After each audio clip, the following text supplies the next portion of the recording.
ছবিটা দেখো, একটা বেশ সুন্দর পেন্সিল শেডের সিনারি। কেমন করে আঁকবে ভিডিওটা প্রথম থেকে শেষ পর্যন্ত দেখার জন্য অনুরোধ রইল। কাগজটা লম্বা করে নিয়ে ওপর দিকে এই সোজা মাঝখানটায় একটা এরকম গাছ এঁকে দেবে। 3টে গাছের অংশ আঁকলাম, মাঝখান দিয়ে ডাল এঁকে দিলাম। এখানে একটা গাছের ডাল, এখানে একটা গাছের ডাল, এখানে একটা গাছের ডাল, 3টে গাছ এখানে এঁকে গাছের নিচে একটি জঙ্গল দিয়ে দিলাম।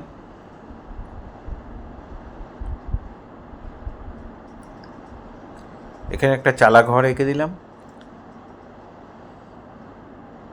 জানলা দরজা দিয়ে দিলাম। এখানে রাস্তা, এখানে একটা সাঁকো এঁকে দিলাম যেটা নদীর পারাপার করার জন্য। মাঝখান দিয়ে একটা সরু নদী গেছে, একটা জলাশয়, এখানে একটু জঙ্গল, পাশে একটু পাথর টাথর রয়েছে নদীর পাড়ে, নদীটাও এঁকে দিলাম। দূরে জঙ্গল এঁকে দেব। এই হয়ে গেল আমার কমপ্লিট ড্রয়িং, পেন্সিল ড্রয়িং। এবার শেড করব। এটা তোমরা যে কোনো সফট পেন্সিল বা 4B বা 6B পেন্সিল দিয়ে করবে। ওপর থেকে এরকম দাগ দাগ দাগ দাগ দিয়ে নামাবে, যত নিচের দিকে আসবে তত ডিপ করে দেবে।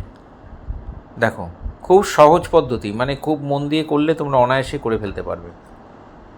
একটু মন দিয়ে দেখতে হবে আর মন দিয়ে করতে হবে।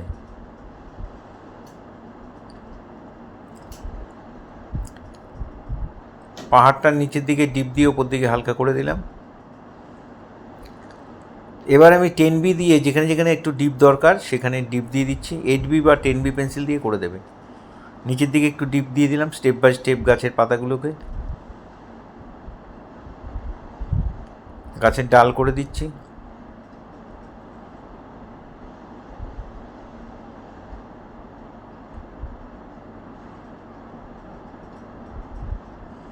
ডালগুলো বর্ডার করে, সরু সরু ডাল তো একবারে শেড দিয়ে দিচ্ছি।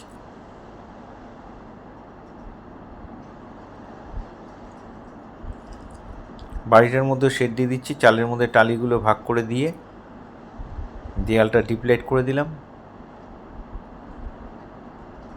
প্রত্যেকটা গাছ একই রকম সিস্টেমে করা রয়েছে।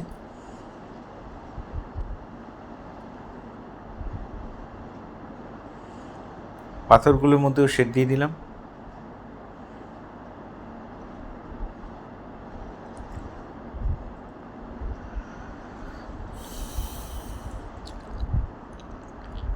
এখানে সাঁকোটার ওপরে শেড দিয়ে আমি এখানে রাস্তাটা শেড দিচ্ছি। রাস্তাটা এরকম দাগ দাগ করে শেড দিয়ে দেবে। নদীর মধ্যে একটু শেড দিয়ে দিলাম।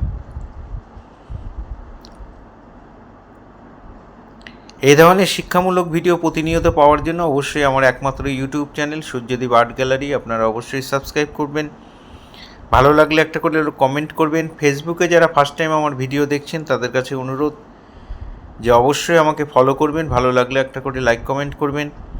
পুরো ভিডিওটা দেখার জন্য সবাইকে অসংখ্য ধন্যবাদ। এভাবেই আমার সাথে থাকবেন, পাশে থাকবেন।